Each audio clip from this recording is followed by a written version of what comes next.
Assalamualaikum warahmatullahi wabarakatuh. Hello everyone, I am Panji Permana Sulaeman, and at this time I'm going to share you about the history of ESP or the origin of ESP or English for Specific Purpose. According to Hutchinson and Waters in 1987, there are three common reasons to emergence the all ESP. The first is the demand of a new world, and then the second, a revolution in linguistics, and then the third is focus on the learners. So now we will move to the first one, that is the demands of new world. Hutchinson noted that two key historical periods breathed life into ESP. First, the end of Second World War brought with it an age of numerous and unprecedented expansion in scientific, technical, and economic activity on an international scale for various reasons. Most notably, the economic power of the United States in the post-war world. The role of an international language fell to English. Many people saw the need of learning English, which was considered the accepted international language. Non-native speakers also saw it as the new lingua franca that responded to their needs of cross-cultural communications, business doing, and information sharing. So that means many people saw that English is become an international language. Because why? Because as I said before, the United States dominates in many fields, especially in economic fields.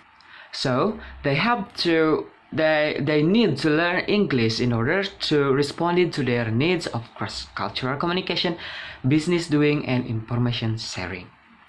Alright, and then the second is the oil crisis of the early 1970s resulted in Western money and knowledge flowing into the oil-rich countries. The language of this knowledge became English. According to Hutchinson and Water in 1987, ESP emerged due to the development of the world's economy, which entailed the progress of technology, the economic power of oil-rich countries, and the increasing amount the overseas students in English-speaking countries. The general effect of all this development was to exert pressure on the language teaching professions to deliver the required goods. Whereas English had previously decided its own destiny, it now became a subject to the wishes, needs, and demands of people other than language teachers. So that means there's a change. There's a change. After saying from some reason that I stated before, English decided its own destiny, right? Like in the past, English just a national language in United States, but now because of the dominance of United States in some fields, especially in economic fields, so English is now became an international language and become a subject to the wishes and needs and demands of people in order to make them easy to communicate with other countries. As we know that now not only language teachers that learn English, but almost all people around the world learning English, because they know that English is now become a lingua franca or international language.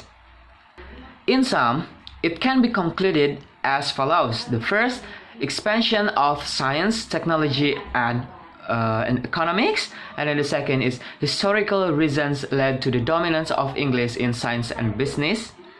And then the third is a new generation of learners of English, learning not just to be cultured or well educated, but learners who needed English and knew why they needed it. So there is a question here. Why the learners need English? So we will discuss it in the discussion session.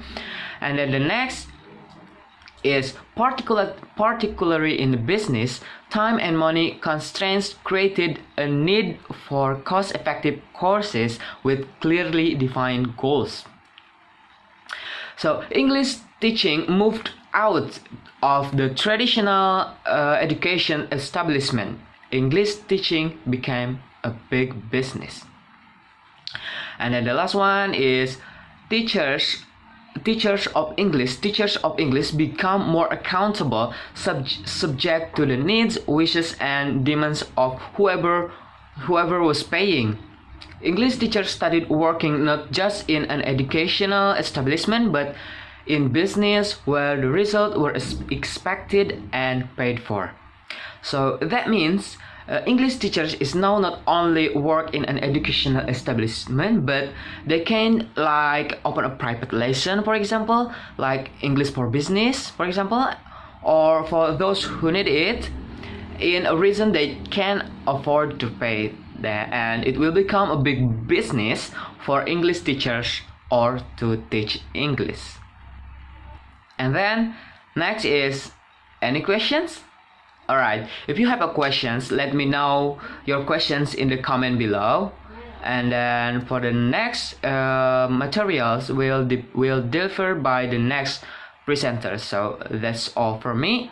Have a good day. Assalamualaikum warahmatullahi wabarakatuh.